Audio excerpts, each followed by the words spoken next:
الحمد لله. المنتخب المغربي للفتيان يحقق إنجازا تاريخيا بتأهله إلى ثمن النهائي كأس العالم متصدرا مجموعته، وذلك بفوزه بثلاثية على البلد المنظم.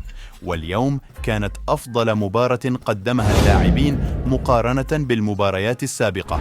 احنا ما بغيناش نخليو هذيك الثقه ولا المنسوب ديال الثقه يرتفع مع مرور الدقائق مع الجمهور مع التشجيع. اختيار البناء من الخلف وعدم اللعب بالكرات المباشرة عكس أول مباراتين جعل المنتخب يسيطر على إيقاع المباراة.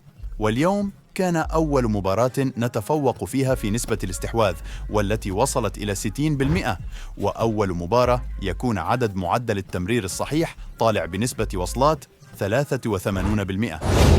هذا الشيء الذي كنا نطالب به الجميع، فعندنا لاعبين مميزين فرديا ينقصهم فقط خطة ونظام الذي يتماشى مع إمكانياتهم. ما شاء الله على أيوب شيخون رجل المباراة بامتياز، وعلى الموهبة الصاعدة محمد حموني، وإن شاء الله أن نحقق إنجازا تاريخيا يصمد لسنوات، ولم لا الفوز باللقب بحول الله.